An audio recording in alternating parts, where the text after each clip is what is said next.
In a world where heroes wear capes and uniforms, sometimes the most extraordinary courage comes wrapped in scrubs and a stethoscope. What happens when an ordinary Tuesday night shift becomes a life-or-death battle between compassion and evil? When the person everyone underestimated becomes the only thing standing between chaos and hope? This is the story of Sarah Martinez, a woman whose quiet strength would be tested in ways she never imagined. A story that proves sometimes the most powerful weapon isn't a gun or badge, it's the unbreakable spirit of someone who refuses to let others suffer on her watch. Get ready to discover what happens when an armed intruder meets someone who has spent her entire life saving others, and why that encounter would change everything for an entire community. This isn't just a story about survival, it's about what it truly means to be a hero when no one is watching. Sarah Martinez had always believed that the best nurses were the ones nobody noticed until you needed them most. At 34, she had mastered the art of moving through hospital corridors like a gentle breeze, appearing at bedsides exactly when patients needed comfort, medicine, or simply someone who understood their fear. Tonight, as she adjusted Mrs. Thompson's pillow for the third time in an hour, Sarah embodied that philosophy perfectly. The cardiac wing of St. Mary's Regional Hospital hummed with its usual evening rhythm. Monitors beeped steadily, creating a mechanical lullaby that had become as familiar to Sarah as her own heartbeat. She had worked this ward for 8 years, and, in that time, she had seen miracles and heartbreak in equal measure. Tonight felt different though, charged with an energy she couldn't quite identify. Mrs. Thompson, a 72-year-old grandmother recovering from bypass surgery, gripped Sarah's hand with surprising strength. "You remind me of my daughter," she whispered, her voice raspy from the breathing tube that had been removed earlier that day. "She's a teacher, you know. Always taking care of everyone else." Sarah smiled, the kind of warm, genuine expression that had earned her the trust of countless patients over the years. "Tell me about her," she said, settling into the chair beside the bed. This was what most people didn't understand about nursing. It wasn't just about medications and vital signs. Sometimes the most important treatment was simply listening. As Mrs. Thompson spoke about her daughter's kindergarten class, Sarah's trained eye never stopped working. She noticed the slight improvement in the woman's color, the way her breathing had become less labored since morning. These were the victories that kept Sarah going through double shifts and emotional exhaustion. Every small step toward recovery was a triumph worth celebrating. Down the hall, she could hear her colleague Marcus laughing with Mr. Rodriguez, a diabetic who always tried to flirt with the female staff despite being happily married for 43 years. The sound brought a smile to Sarah's face.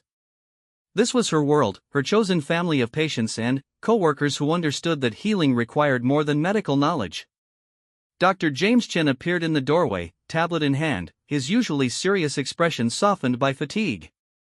"How's our star patient doing?" he asked, nodding toward Mrs. Thompson. "She's been asking about going home," Sarah replied, standing to check the monitors.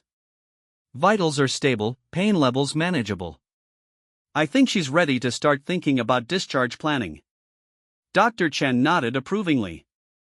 This was why he trusted Sarah's judgment above many of the other nurses. She had an intuitive understanding of patient care that went beyond textbook knowledge. In medical school, they taught you to treat symptoms and diseases. Experience taught you to treat people. As the doctor left to continue his rounds, Sarah returned to Mrs. Thompson's bedside. The elderly woman had dozed off, her face peaceful in sleep. Sarah adjusted the blankets and dimmed the lights, then moved to update the patient chart. Every detail mattered.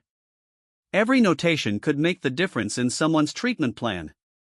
The cardiac wing housed 12 patients tonight, ranging from post-operative cases like Mrs. Thompson to more serious conditions requiring constant monitoring. Sarah knew each of their stories, their fears, their families' phone numbers, and their preferred ways of taking their medications. This attention to detail wasn't required by hospital policy, but it was required by Sarah's personal standard of care. In room 314, 17-year-old Jake Morrison was recovering from emergency surgery to repair a heart defect that had gone undiagnosed until he collapsed during football practice. His parents had been taking shifts staying with him, and tonight it was his father's turn to sleep in the uncomfortable hospital chair. Sarah peeked in to find both of them asleep, Jake's hand resting on his father's arm. She made a mental note to bring an extra blanket for Mr. Morrison later. She had learned long ago that taking care of families was just as important as taking care of patients. Fear and worry could be as debilitating as any physical ailment, and sometimes a small gesture of kindness was the most powerful medicine available. Room 316 held Mrs. Chen, no relation to Dr. Chen despite the shared surname. She was 81 and had been admitted 3 days earlier with chest pains that turned out to be a minor heart attack. Her son lived in California and was flying in tomorrow, and Mrs. Chen spent most of her waking hours staring at the phone, willing it to ring. "Can't sleep?" Sarah asked softly as she entered the room. Mrs. Chen shook her head. "I keep thinking about my garden. Who's going to water my tomatoes?" Sarah sat down beside her.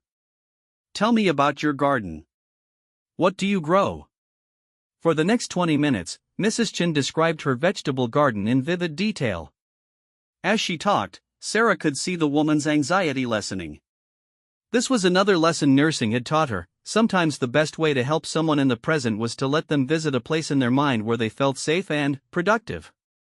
The night shift officially began at 11 p.m., but Sarah had arrived at 10:30 as she always did. She used that extra time to read through the day shift's notes and get a complete picture of how each patient was doing. Nurse Williams, who had been on duty since 7 a.m., was grateful for the early arrival. "Room 318 has been asking for pain medication every 2 hours, Williams reported during their brief handoff meeting. "I think he's genuinely uncomfortable, not seeking drugs. His wife says he never complains about pain normally." Sarah nodded, making notes on her report sheet. This kind of detailed communication between shifts could make the difference between a patient suffering unnecessarily or getting proper pain management.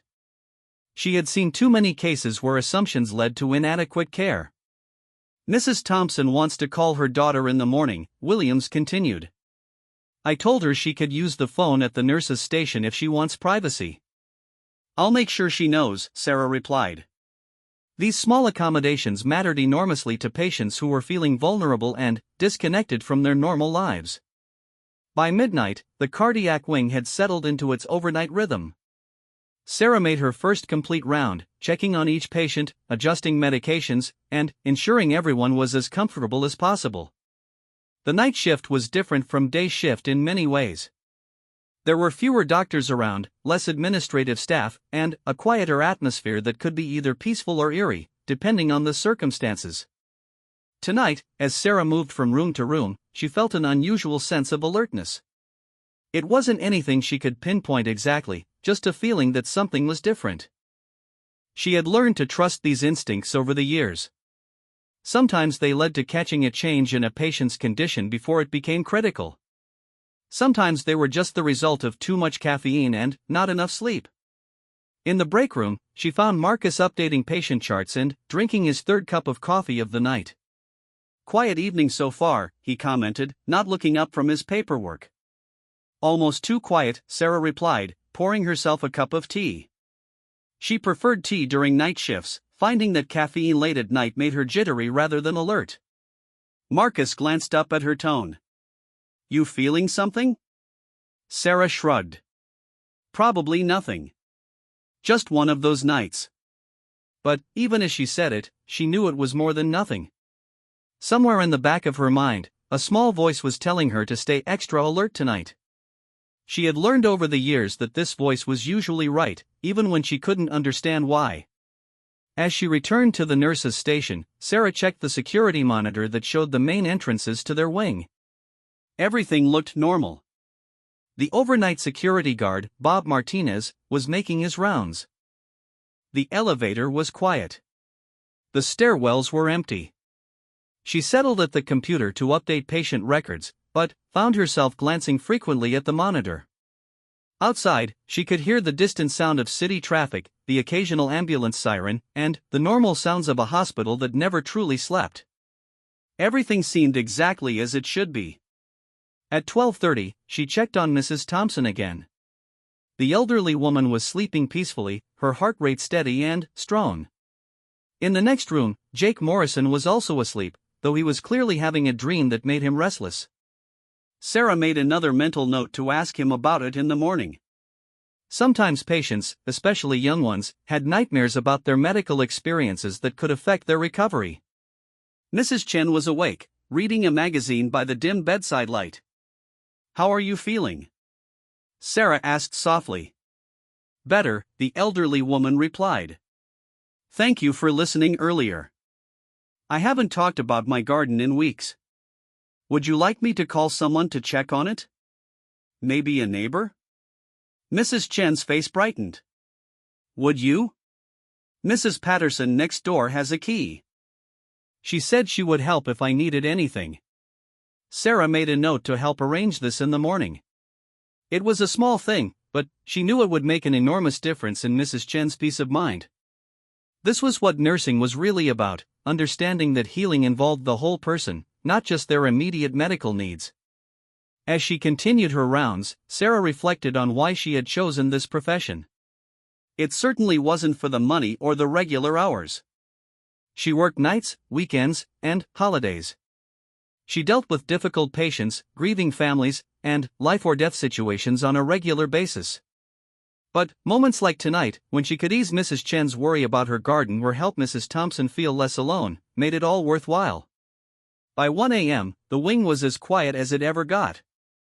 Sarah had completed her medication rounds and updated all the necessary charts. She had checked on the patients who needed frequent monitoring and had made herself available to those who were having trouble sleeping. This was the part of the night shift that could be either peaceful or nerve-wracking, depending on your perspective. Sarah had always found the quiet hours soothing. It was when she could focus completely on patient care without the distractions of day shift, family visits, doctor rounds, administrative meetings, and the general hustle and bustle of a busy hospital. Night shift allowed for a different kind of nursing, more intimate and focused. She was updating Mrs. Thompson's chart when she heard a sound that didn't belong to the usual hospital symphony. It was subtle, just a slight change in the rhythm of footsteps in the hallway. Sarah looked up from her computer, listening intently. The footsteps were measured, deliberate, and unfamiliar. After 8 years on this ward, Sarah knew the walking patterns of every regular staff member. Dr. Chen had a quick, efficient stride.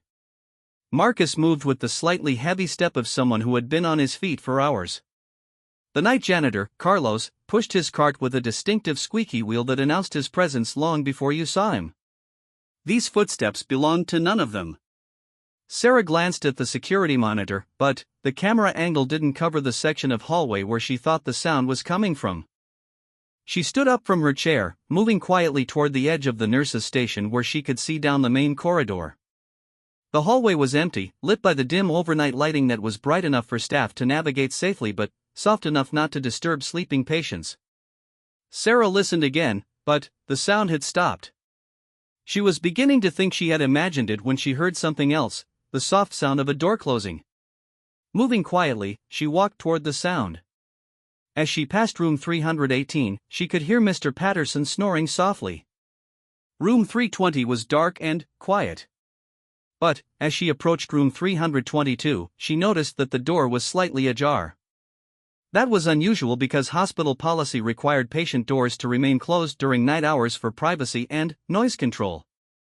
Sarah pushed the door open gently and peered inside. The room was empty, which was also strange. According to her patient list, room 322 should have housed Mr. Williams, a 60-year-old man recovering from a mild heart attack. She stepped into the room and checked the bathroom, but it was also empty. A cold feeling began to settle in Sarah's stomach. Patients didn't just disappear from their rooms in the middle of the night. If Mr. Williams had been discharged, she would have been notified. If he had been moved to another room or taken for tests, there would have been paperwork and communication between shifts. She hurried back to the nurse's station and checked the computer system. According to the electronic records, Mr. Williams should still be in room 322, sleeping peacefully. But the room was empty, and there was no indication of where he might have gone. Sarah's nursing instincts, the same ones that had been telling her something was different about tonight, were now screaming that something was very wrong. She picked up the phone to call security, but before she could dial, she heard another sound that made her blood run cold. It was a woman's voice, calling for help, but it was muffled and distant. The voice was coming from somewhere in the direction of the stairwell. Sarah's mind raced through possibilities. A patient could have fallen. Someone might be having a medical emergency in an area where they wouldn't be easily found. Or something more sinister could be happening, something that would explain the missing patient and the unfamiliar footsteps. She grabbed the portable phone and the emergency medical bag, then moved quickly but quietly toward the stairwell. As she walked, she noticed other details that hadn't registered before: a wheelchair that was out of place, sitting empty near the elevator. A medication cart that had been moved from its usual position. Small things that individually might mean nothing, but together suggested that something unusual had been happening while she was focused on her regular duties. The stairwell door was propped open with a rubber doorstop, another violation of hospital policy. Sarah approached cautiously, listening for any sound that might give her more information about what was happening. She could hear voices now, at least two people, and they were coming from the stairwell landing one floor down. One voice was definitely female and sounded distressed. The other was male, lower, and had an edge to it that made Sarah's skin crawl. She couldn't make out words, but the tone of the conversation was clearly not a normal hospital interaction. Sarah faced a decision that would change everything. She could call security from where she stood and wait for help to arrive. That would be the safe, protocol-appropriate response. Or she could investigate further, potentially putting herself at risk but possibly helping someone who needed immediate assistance. The decision was made for her when she heard the female voice again, clearer this time and definitely calling for help. Without hesitation, Sarah began moving down the stairs, her nursing training overriding her personal safety concerns. Someone needed help, and she was in a position to provide it. As she descended the stairs, Sarah could feel her heart racing, but her mind remained clear and focused. This was what 8 years of emergency nursing had taught her: how to function effectively under pressure, how to assess situations quickly, and how to prioritize patient safety above all else. She had no idea that in the next few minutes, all of her training, instincts, and courage would be tested in ways she had never imagined. The quiet night shift was about to become anything but quiet, and Sarah Martinez, the nurse everyone thought they knew, was about to discover strengths she didn't know she possessed. Sarah's feet moved silently on the concrete stairs as she descended toward the voices. Each step brought the conversation into clearer focus, and what she heard made her stomach tighten with dread. The male voice was demanding something, his tone aggressive and impatient. The female voice, which Sarah now recognized as belonging to Linda Morrison, a nurse from the emergency department, was pleading. "Please, I already gave you everything from the medication cabinet," Linda was saying, her voice shaking. "There's nothing else. The controlled substances are in a time-locked safe. I can't open it even if I wanted to." "Don't lie to me," the man's voice growled. "I know hospitals keep the good stuff somewhere accessible. You people think you're so smart, but I've done my research." Sarah carefully peered around the corner of the stairwell. On the landing below, she could see Linda backed against the wall, her hands raised in a gesture of surrender. Facing her was a man Sarah didn't recognize, tall and thin with greasy hair and clothes that suggested he hadn't been home in days. In his right hand, he held something that made Sarah's blood freeze, a small handgun pointed directly at Linda. The man was clearly under the influence of something, possibly the very drugs he was trying to steal. His movements were erratic, and he kept wiping his nose with his free hand. Sarah had seen enough addicts in the emergency department to recognize the signs of withdrawal or desperation that came with needing a fix.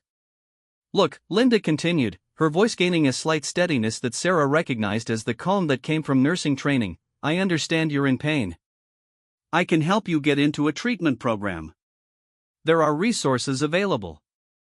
The man laughed, but there was no humor in it. "Treatment program? Lady, I don't need treatment. I need what's in those cabinets, and you're going to get it for me, or things are going to get very bad for everyone on this floor."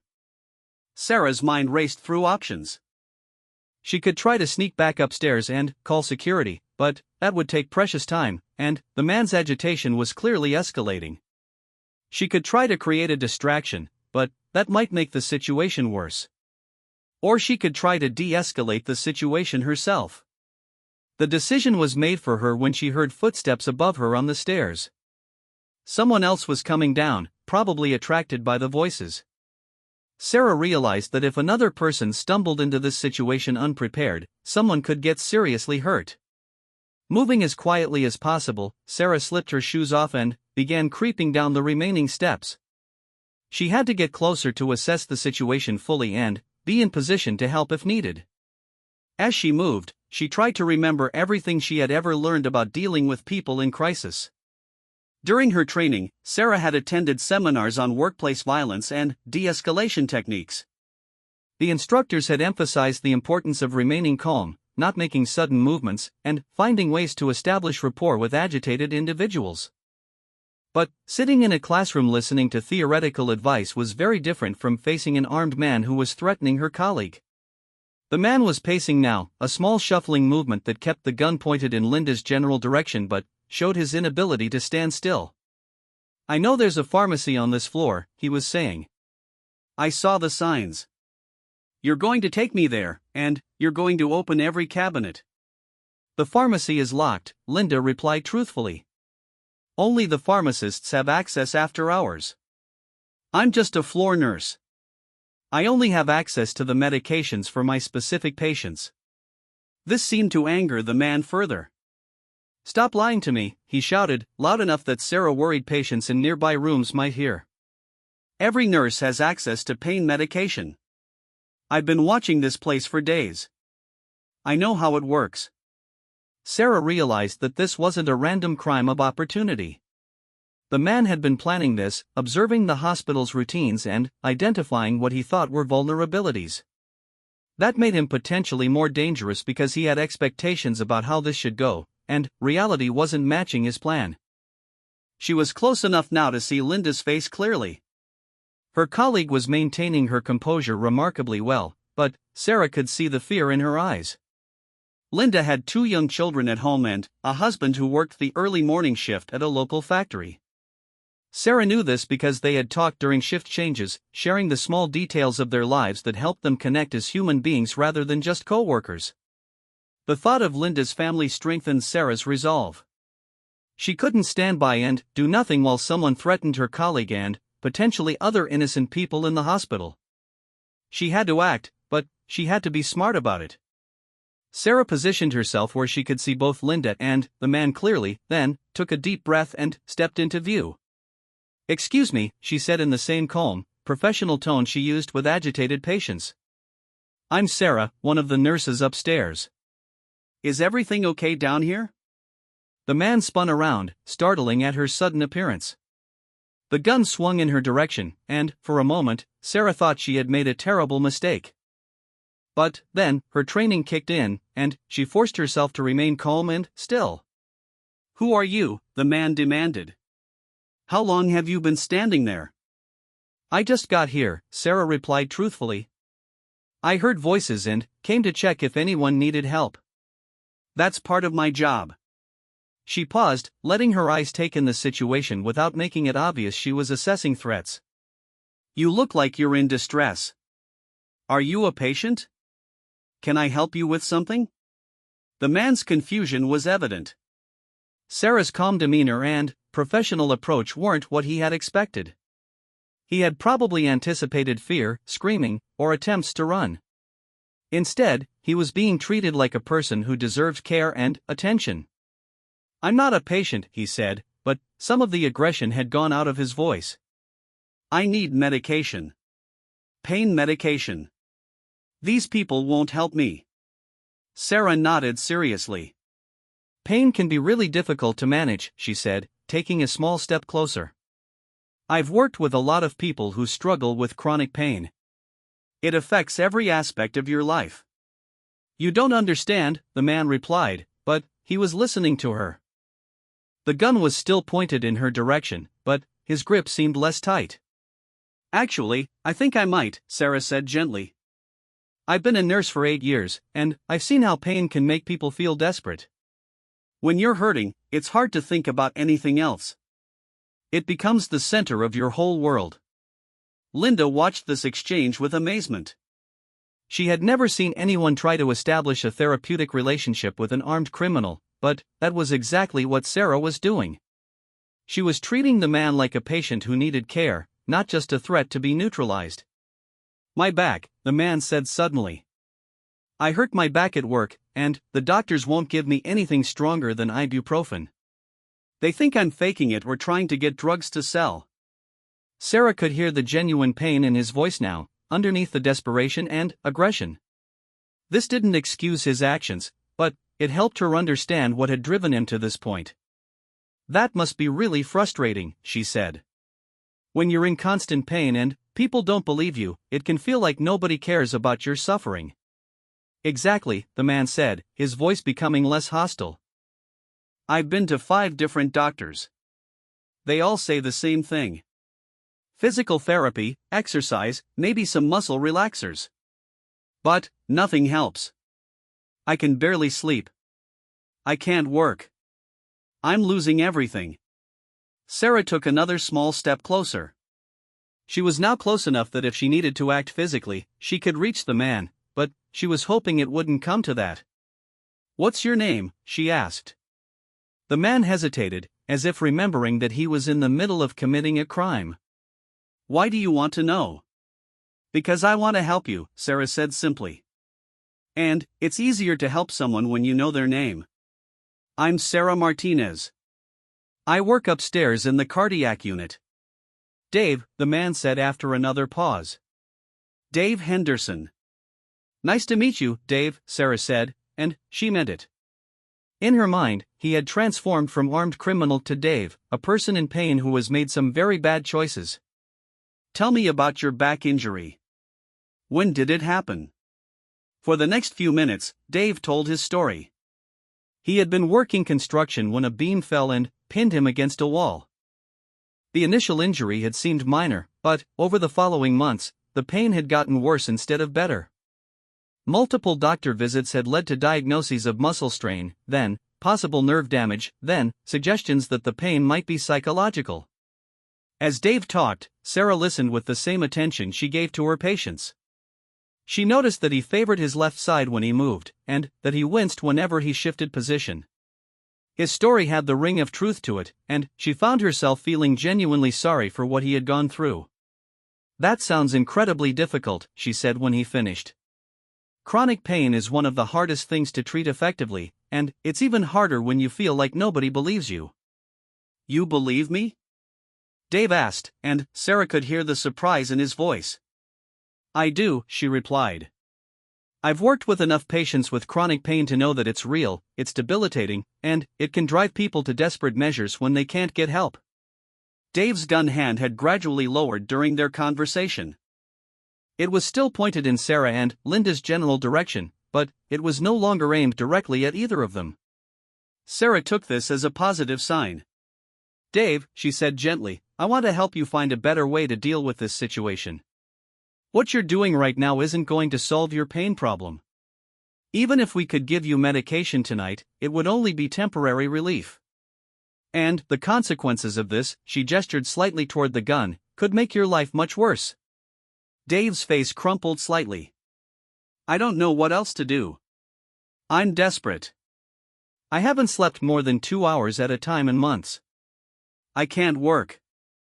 My girlfriend left me. I'm about to lose my apartment.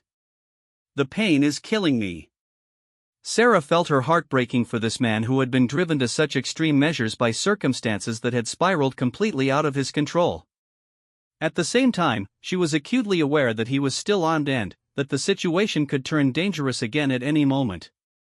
"I understand," she said softly. "But there are other options. There are pain management specialists who work specifically with cases like yours. There are treatment programs that can help with both the pain and the desperation you're feeling. What you need isn't something we can provide in a hospital corridor at 2 in the morning."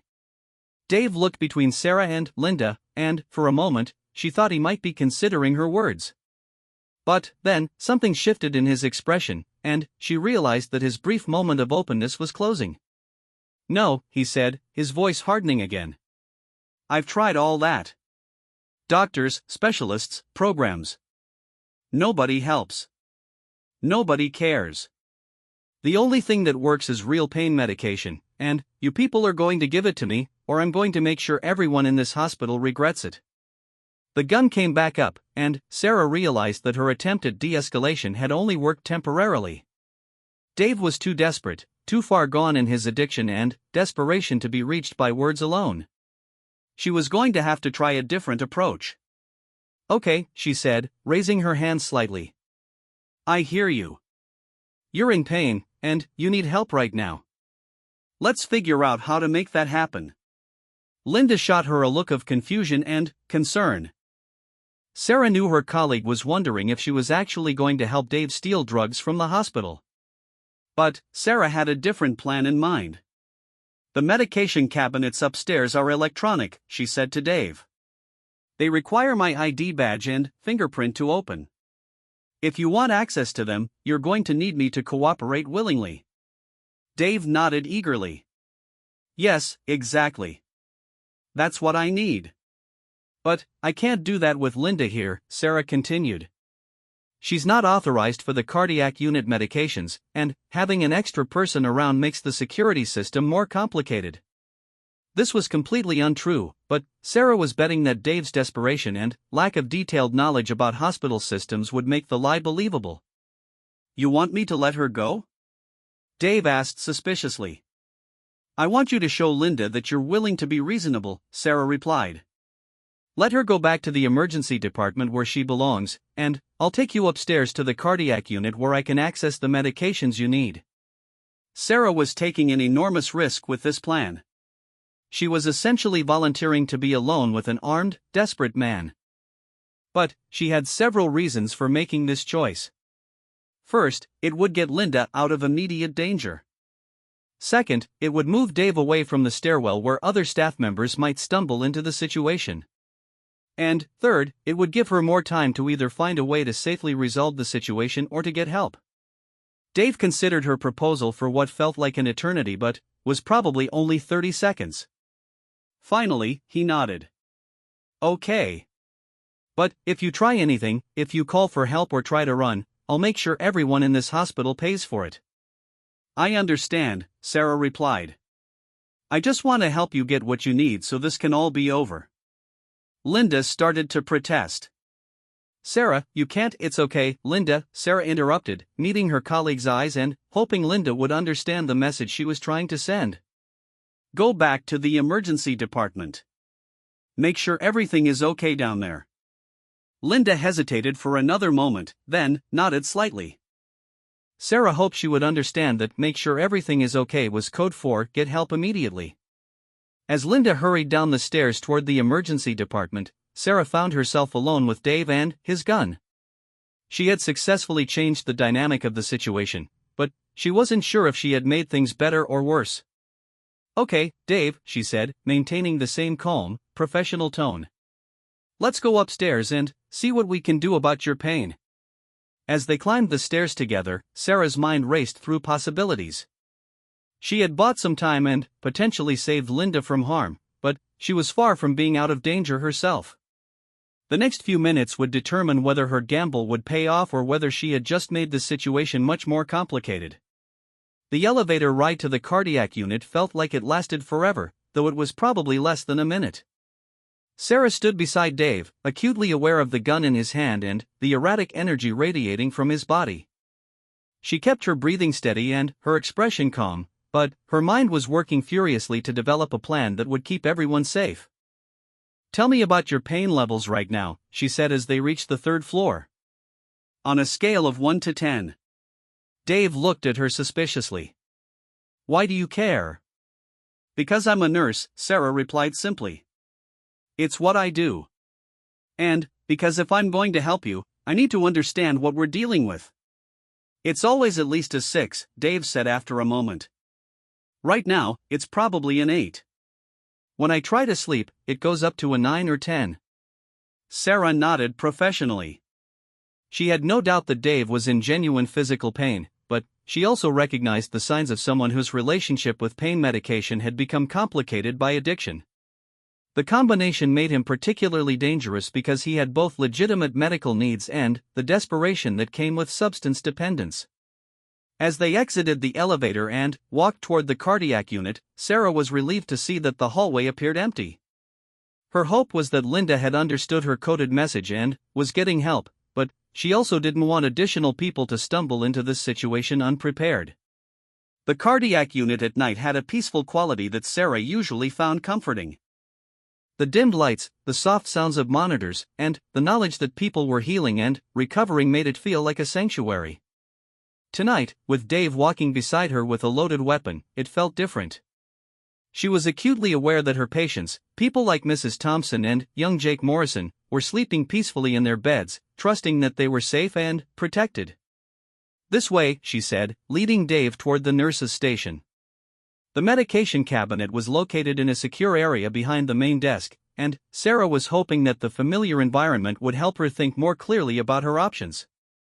As they walked, Sarah noticed that Dave was limping slightly, favoring his left side. His movements were careful and deliberate, as if he was trying to minimize jarring motions that might trigger pain spikes. Despite everything that was happening, her nursing instincts kicked in, and she found herself wanting to help him find a more comfortable way to walk. "The medication cabinet is back here," she said, leading him around the nurse's station. "But, Dave, before we do this, I want you to understand something about hospital medications." Dave tensed, raising the gun slightly. "Don't try to talk me out of this. I've made up my mind." "I'm not trying to talk you out of anything," Sarah replied calmly. "I just want to make sure you get what you actually need. Hospital pain medications are designed for specific situations. They're dosed for people who are under medical supervision, and they interact with other drugs in ways that can be dangerous." She paused at the medication cabinet, her ID badge in her hand. "What medications have you tried for your back pain? I want to make sure we don't give you something that might cause problems." Dave's suspicion warred with his desperation and his growing trust in Sarah's apparent willingness to help him. "I've tried everything," he said. "Ibuprofen, naproxen, muscle relaxers, some prescription stuff that didn't work." "What about stronger pain medications? Have you ever been prescribed opioids?" Dave hesitated before answering. "Yeah, a few times. Right after the accident. But the doctors stopped prescribing them after a couple of weeks." Sarah nodded. This confirmed what she had suspected. Dave had experienced effective pain relief from opioid medications, but his access had been cut off, leading to the desperation that had brought him here tonight. "I'm going to be honest with you, Dave," she said, still holding her ID badge but not yet approaching the scanner. "The medications in this cabinet aren't going to solve your problem. They might give you temporary relief, but they're going to create bigger problems for you." "I don't care about problems," Dave replied, but his voice lacked conviction. "I just need the pain to stop." "I know," Sarah said softly. "But taking these medications isn't going to stop your pain long term. And when the police investigate this," she gestured around the hospital, "they're going to be looking at security cameras, fingerprints, and evidence. Even if you get away tonight, they'll find you eventually." Dave's face crumpled slightly. "I can't live like this anymore," he whispered. "Every day is agony. I can't work, I can't sleep, I can't have any kind of normal life. What am I supposed to do?" Sarah felt her heart breaking for this man who was so desperate that he had resorted to threatening innocent people with a gun. She recognized that underneath the criminal behavior was a human being who was genuinely suffering and had exhausted all the options he knew about. "There are other choices," she said gently. "But they require you to trust me, and they require you to be willing to get help in a different way." "What kind of choices?" Sarah took a deep breath. What she was about to propose was risky, but it was the only path she could see that might lead to a positive outcome for everyone involved. "Put the gun down," she said quietly. "Let me call someone who can help you get into a real pain management program, one that will take your situation seriously. Let me help you find a way to deal with your pain that doesn't involve stealing drugs or threatening people." Dave stared at her for a long moment. "You're trying to trick me," he said, but there was uncertainty in his voice. I'm trying to help you, Sarah replied. Dave, look at me. Really look at me. I'm a nurse. My job is to help people who are suffering. I don't want to see you go to prison. I don't want to see you hurt yourself or anyone else. But what you're doing right now isn't going to end well for anybody. She took a small step closer to him. You said you've been watching this hospital for days. Have you seen me during that time? Have you seen how I treat patients? Dave nodded slowly. I saw you with an old woman. You held her hand while she was crying. That was Mrs. Patterson, Sarah said. She was scared because she'd never been away from her husband for more than a day in 50 years, and she didn't know if her heart surgery was going to go well. I held her hand because sometimes that's the most powerful medicine we have. She paused, maintaining eye contact with Dave. That same compassion I showed her, I want to show you. But I can't help you while you're pointing a gun at me.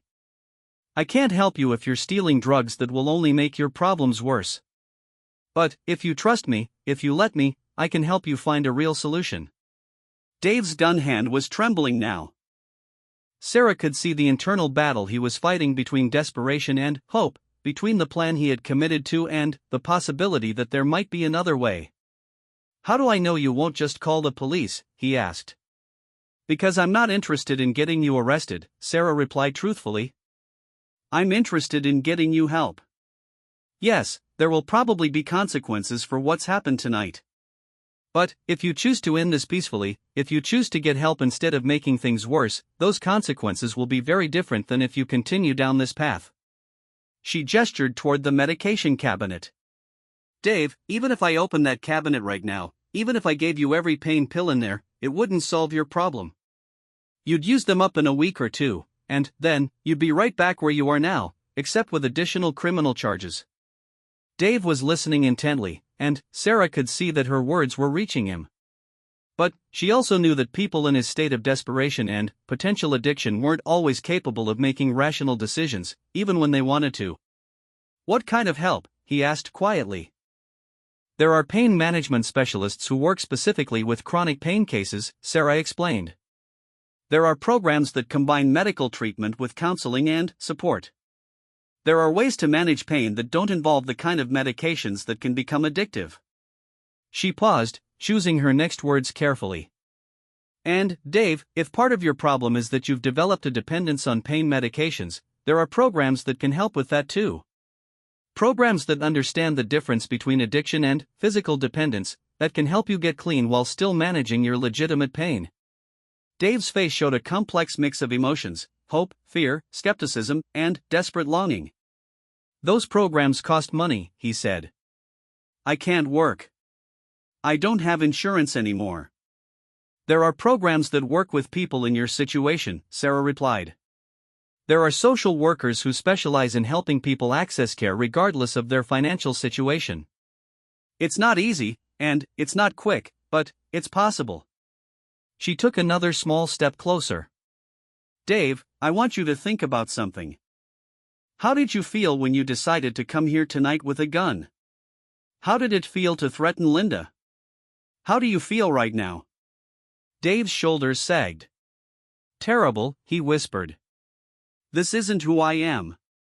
I've never hurt anybody in my life. I know, Sarah said gently. I can see that. This situation has pushed you to a place where you're doing things that go against your nature. But you haven't actually hurt anyone yet. You can still choose a different path. The silence stretched between them for several moments. Sarah could hear the soft sounds of the cardiac unit around them, monitors beeping, the distant murmur of a television in a patient room, the gentle hum of medical equipment. These were the sounds of healing, of hope, of people getting better and going home to their families. If I put the gun down, Dave said finally, what happens next? Sarah felt a flutter of hope in her chest. We sit down, and we talk about your options. We call someone who can help you access the kind of care you need. We figure out a way to turn this situation into the beginning of something better instead of the end of everything good in your life. Dave looked around the nurses' station, taking in the medical equipment, the patient charts, the evidence of the healing work that happened here every day. You really think there's help for someone like me? I know there is, Sarah said with conviction. Dave, I've been a nurse for 8 years. I've seen people recover from things that seemed hopeless. I've seen people overcome addictions, learn to manage chronic pain, and rebuild their lives after making terrible mistakes. It's not easy, but it's possible. She extended her hand toward him, palm up, in a gesture of trust and invitation. Will you let me help you? Dave stared at her outstretched hand for a long moment. Sarah could see him struggling with the decision, weighing his desperation against the possibility of hope, his fear against his trust in her compassion. Finally, slowly, Dave reached out and placed the gun in Sarah's hand. The moment the weapon left his possession, Dave seemed to collapse in on himself. He sank into a chair beside the nurse's station and buried his face in his hands. I'm so sorry, he whispered. I'm so sorry for everything. Sarah quickly secured the gun in a locked drawer, then knelt beside Dave's chair. You made the right choice, she said softly. The hardest part is over. But, even as she said the words, Sarah knew that the hardest part was actually just beginning. Dave had chosen to trust her and to seek help, but now she had to make good on her promises. She had to find a way to connect him with real resources that could address both his pain and his desperation. And she had to do it in a way that recognized both his genuine need for help and the seriousness of what he had done tonight. As she reached for the phone to begin making the calls that would hopefully change Dave's life, Sarah reflected on how this night had transformed her understanding of what it meant to be a nurse. She had always known that her job involved caring for people in crisis, but she had never imagined that crisis could take the form of an armed man threatening her colleagues. Tonight had tested every aspect of her training and her character. She had been forced to remain calm under extreme pressure, to show compassion for someone who was threatening her, and to find creative solutions to a situation that could have ended in tragedy. But, most importantly, she had been reminded that behind every seemingly hopeless situation was a human being who deserved care and dignity, regardless of the choices they had made. The phone call she was about to make would be the first of many that night, but Sarah felt confident that she had done the right thing. She had turned a potential tragedy into an opportunity for healing, and, in doing so, she had honored the deepest principles of her profession. The next hour passed in a blur of phone calls, careful conversations, and delicate negotiations. Sarah had called Linda first, to let her know that the immediate danger had passed and that Dave had surrendered his weapon voluntarily. Linda had indeed alerted security and the police, but Sarah was able to request that they approach the situation as a medical crisis rather than purely a criminal one. Detective Martinez arrived within 20 minutes, a coincidence of names that seemed to put Dave slightly at ease. The detective was a veteran officer who had seen enough drug-related incidents to understand the difference between hardened criminals and desperate people who had made poor choices. Tell me what happened here tonight, Detective Martinez said to Sarah, settling into a chair across from where Dave sat with his head still in his hands. Sarah chose her words carefully. She described Dave's desperation, his chronic pain, and his decision to seek help rather than continue on a destructive path. She emphasized his willingness to surrender the weapon and his genuine remorse for his actions. Ma'am, I appreciate your compassion, the detective said, but threatening people with a gun is a serious crime, regardless of the reasons behind it. I understand that, Sarah replied. But I also believe that how we handle this situation from here forward will determine whether Dave gets his life back on track or whether he ends up in a cycle that helps no one. Detective Martinez looked at Dave, who had finally raised his head to listen to the conversation. Mr. Henderson, is what Nurse Martinez is telling me accurate? Did you voluntarily surrender your weapon to her? Dave nodded. She helped me see that there was another way. I never wanted to hurt anyone. I just couldn't see any other options. The detective spent the next 30 minutes interviewing Dave about his background, his injury, and the events that had led him to the hospital that night. As the story unfolded, Sarah could see that Detective Martinez was beginning to understand the complexity of the situation. The gun, the detective said finally. Where did you get it? It was my grandfather's, Dave replied. He left it to me when he died.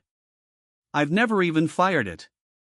I don't think I would have been able to, even tonight. I just needed people to take me seriously. Detective Martinez looked at Sarah. What kind of help are we talking about here? What resources are available for someone in his situation? Sarah had used the time while waiting for the detective to make several phone calls. I've spoken with Dr. Patricia Williams at the Regional Pain Management Center, she said. She specializes in cases like Dave's, and she's agreed to see him as soon as possible. I've also contacted Maria Santos, a social worker who helps people navigate insurance and financial assistance programs.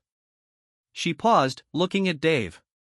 There's also the possibility of outpatient treatment for substance dependency, if that's something you want to explore. Dr. Williams can assess whether that's necessary and help coordinate care if it is. Dave looked up with something approaching hope in his eyes. These people will really help me? They've committed to evaluating your situation and working with you to develop a treatment plan, Sarah replied. It won't be easy, and it won't be immediate, but it's real help from qualified professionals. Detective Martinez considered the information for several minutes before speaking. Mr. Henderson, I want to be clear about something. What you did tonight was serious. You threatened innocent people with a weapon, and there will be consequences for that. However, given the circumstances and your cooperation, I'm willing to work with the district attorney's office to see if we can structure those consequences in a way that gets you the help you need rather than simply punishment. Dave's eyes filled with tears. What does that mean? It means that instead of being charged with armed robbery and spending years in prison, you might be looking at charges that can be resolved through treatment programs and community service, the detective explained. But that depends on your continued cooperation and your commitment to getting help. Sarah felt a wave of relief wash over her. This was exactly the kind of outcome she had hoped for when she first decided to try to de-escalate the situation rather than simply calling for security. There are conditions, Detective Martinez continued. You'll need to surrender any other weapons you might have. You'll need to check in regularly with a probation officer. And you'll need to comply fully with whatever treatment program is recommended for you. I'll do anything, Dave said immediately. I just want my life back. Over the next hour, Sarah helped coordinate the next steps in Dave's care. Dr. Williams agreed to see him the following afternoon for an emergency evaluation. Maria Santos would meet with him in the morning to begin the process of applying for financial assistance and insurance coverage. Detective Martinez arranged for Dave to be released on his own recognizance, with the understanding that he would appear for all scheduled appointments and court dates. As dawn began to break over the city, Sarah finally had a chance to check on her patients. Mrs. Thompson was awakened, concerned about the unusual activity she had heard during the night. Is everything all right, dear? The elderly woman asked as Sarah checked her vital signs. Everything is fine, Sarah replied truthfully. We had a situation that required some extra attention, but it's resolved now. You look tired, Mrs. Thompson observed with the sharp eye of someone who had raised 5 children. When was the last time you took care of yourself? Sarah smiled. Even in the hospital, even as a patient recovering from major surgery, Mrs. Thompson was still focused on caring for others. I'll rest soon, Sarah promised. How are you feeling? Any pain or discomfort? Much better, Mrs. Thompson said. I think I'll be ready to go home soon. As Sarah continued her rounds, she found that the events of the night had given her a new perspective on her work. She had always known that nursing involved caring for people in crisis, but she had never imagined that crisis could take the form of someone threatening her with a weapon. Yet in responding to that crisis with compassion rather than fear, she had potentially saved not just Dave's life, but his future. Marcus found her in the break room an hour later, updating her incident report. I heard what happened, he said, sitting down across from her. Are you okay? Sarah considered the question carefully. I think so, she said finally. It was terrifying, but it was also. I don't know how to explain it. It felt like the most important nursing I've ever done. You could have been killed, Marcus pointed out. I know, Sarah replied. But I could also see that Dave wasn't really a violent person.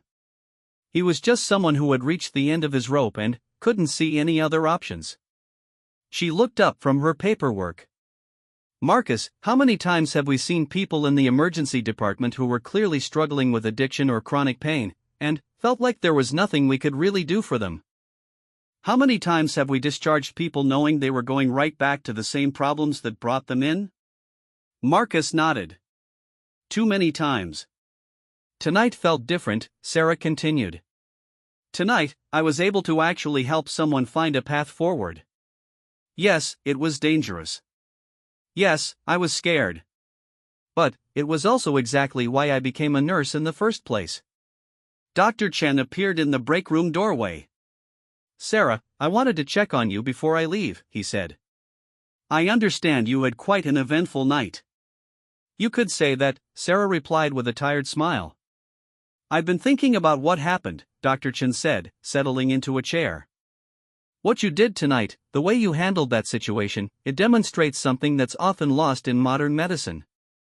You treated that man as a whole person, not just as a problem to be solved or a threat to be neutralized.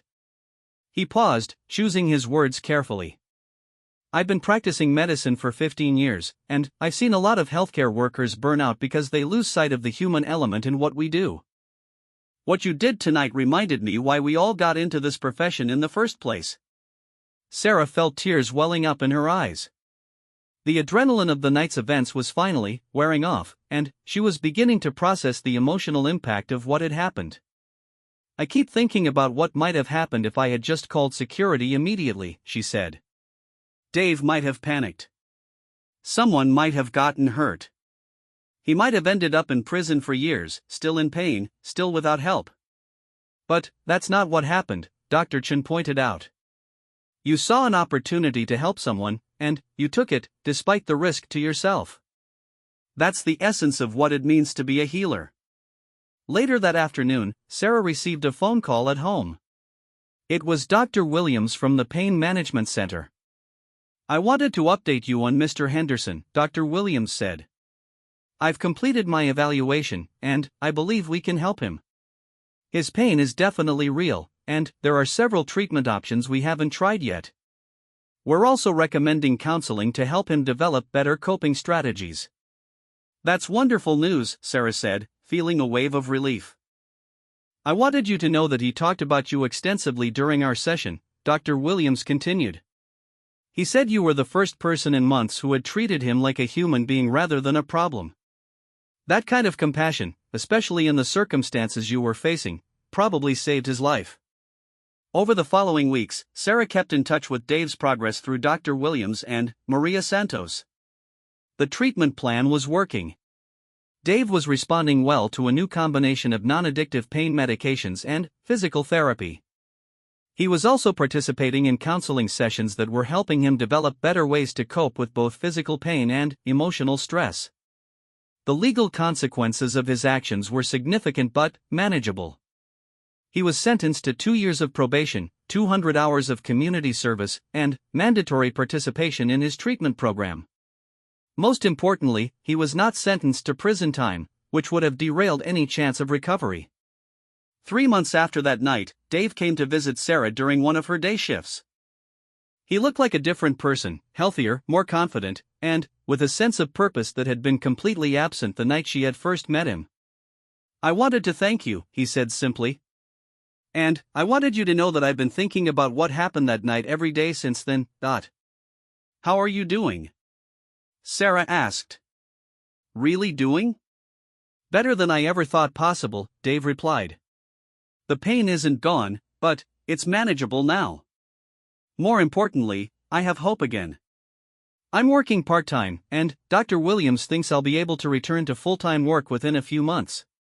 He paused, looking around the cardiac unit where they had first had their conversation. I've also been volunteering at a crisis center, talking to people who are in situations similar to where I was. Trying to help them see that there are other options. Sarah felt a warmth spread through her chest. This was the outcome she had hoped for but hadn't dared to expect. Dave hadn't just recovered from his crisis, he had transformed it into an opportunity to help others. There's something else I want to tell you, Dave continued. I've been thinking about that night, about how you treated me. You could have seen me as just a criminal, just a threat. Instead, you saw me as a person who needed help. That distinction made all the difference. He looked directly at her. I want you to know that your compassion didn't just save my life that night. It gave me back my faith in humanity. It showed me that even when everything seems hopeless, there are still people in the world who care about strangers, who are willing to take risks to help someone they've never met. As Dave left that day, Sarah reflected on how the events of that night had changed her understanding of her profession and herself. She had always known that nursing was about more than medical procedures and medication administration. But she had never fully understood how powerful compassion could be as a healing force, even in the most unlikely circumstances. The story of that night became something of a legend in the hospital. Staff members would tell it to new employees as an example of the kind of thinking and courage that defined the best of their profession. But, for Sarah, it wasn't a story about heroism or bravery. It was a story about what happened when you chose to see the humanity in every person you encountered, regardless of the circumstances. That night had tested every aspect of her training, her judgment, and her character. But it had also reminded her of the fundamental truth that had drawn her to nursing in the first place, that every person deserves care, compassion, and the opportunity for healing, no matter how desperate their situation might appear. 6 months after that transformative night, Sarah Martinez found herself standing in front of a conference room filled with healthcare professionals from across the region. She had been invited to speak at the regional healthcare conference about crisis intervention and compassionate care, but, as she looked out at the audience, she felt the same nervous energy she had experienced that night in the stairwell. When I went to work on March 15th, she began, I thought it would be just another quiet night shift in the cardiac unit. I had no idea that I was about to face a situation that would challenge everything I thought I knew about nursing, about healing, and about human nature. The audience was completely silent, absorbed in her story as she recounted the events of that night. Sarah had told this story many times now, but she never got used to the looks of amazement and concern on people's faces when she described choosing to de-escalate the situation rather than simply calling for help. The question I get asked most often, she continued, is whether I was scared. Of course I was scared. I was terrified. But I was also trained to respond to people in crisis, and that training told me that Dave Henderson wasn't just a criminal with a gun. He was a patient in desperate need of care. Dr. Patricia Williams was in the audience, and she nodded encouragingly. Over the past 6 months, she and Sarah had collaborated on several cases involving patients with complex pain management and addiction issues. Their partnership had led to the development of new protocols at the hospital for identifying and helping patients who might be at risk of making desperate choices. The most important lesson I learned that night, Sarah said, is that our definition of patient care sometimes needs to extend beyond the traditional boundaries of what we consider medical treatment. Dave Henderson wasn't admitted to our hospital, but he was still someone who needed healing. After her presentation, Sarah was approached by dozens of healthcare workers who wanted to share their own stories of challenging situations and difficult decisions. A young emergency room nurse told her about a patient who had become violent during a mental health crisis, and how Sarah's story had inspired her to look for ways to de-escalate rather than simply restrain. A social worker described how she had started using Sarah's approach with clients who seemed hostile or uncooperative. But the conversation that meant the most to Sarah came from an older physician who had been practicing for over 30 years. I want to thank you, Dr. Robert Chen said, no relation to Dr. James Chen from her hospital. Your presentation reminded me of why I became a doctor in the first place. Somewhere along the way, I think I forgot that every person who walks into our hospital is someone's son or daughter, someone's husband or wife, someone who has hopes and fears and dreams. He paused, seeming to gather his thoughts. I had a patient last week who was clearly struggling with addiction. In the past, I might have focused only on the immediate medical issues and discharged him as quickly as possible. Instead, I spent extra time talking with him, trying to understand his situation and connect him with resources. It made all the difference. These kinds of interactions had become common in Sarah's life since that night. She had inadvertently become a symbol of what healthcare could be at its best, compassionate, holistic, and focused on the whole person rather than just their immediate symptoms. The hospital had recognized her actions by creating the Sarah Martinez Award for Compassionate Care, given annually to a staff member who went above and beyond to help someone in crisis. Sarah had mixed feelings about the award, as she didn't feel she had done anything extraordinary. She had simply done what her training and her conscience had told her to do. Dave Henderson had become a regular volunteer at the hospital, working with the social work department to help identify patients who might be struggling with pain management or addiction issues. His lived experience, combined with his natural empathy, made him extraordinarily effective at connecting with people who were in situations similar to where he had been. The thing about desperation, Dave had told Sarah during one of their regular check-ins, is that it makes you feel completely alone. When you showed me that night that someone cared about my suffering, it broke through that isolation. That's when healing became possible. Dave's transformation had been remarkable to witness. Not only had he successfully managed his chronic pain through the comprehensive treatment program Dr. Williams had designed, but he had also discovered a passion for helping others that had given his life new meaning and purpose. He had completed his community service hours by facilitating support groups for people dealing with chronic pain and addiction issues. The group had become so successful that the hospital had made it a permanent program, with Dave as the paid coordinator. I never imagined that the worst night of my life would lead to the best work I've ever done, Dave had told Sarah recently. But I think that's what happens when someone shows you that there's always another path, even when you can't see it yourself. The ripple effects of that night had extended far beyond Dave's individual recovery. The hospital had implemented new protocols for identifying and assisting patients who might be at risk of making desperate choices. Staff training now included modules on de-escalation techniques and recognizing the signs of desperation that might lead to dangerous behavior. Dr. Williams had used Dave's case as the foundation for a research study on the relationship between untreated pain and criminal behavior. Her preliminary findings suggested that a significant percentage of drug-related crimes were committed by people who had legitimate pain management needs that weren't being adequately addressed by the medical system.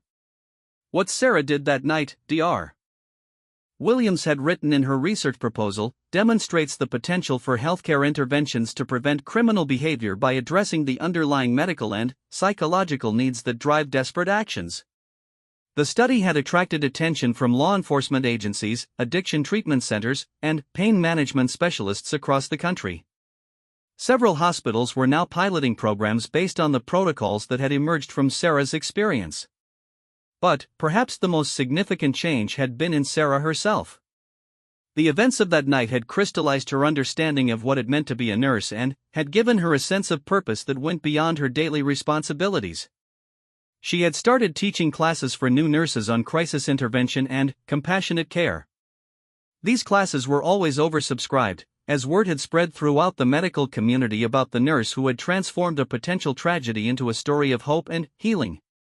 The most important thing I can teach you, Sarah would tell her students, is that every person you encounter in healthcare is dealing with something you probably don't fully understand. Your job isn't just to treat their medical condition. Your job is to see them as a complete human being who deserves care, respect, and hope. One of her students, a young man named Michael who had been inspired to become a nurse after his own struggles with addiction, had asked her a question that stayed with her: how do you know when it's safe to show that level of compassion to someone who might be dangerous? Sarah had thought carefully before answering.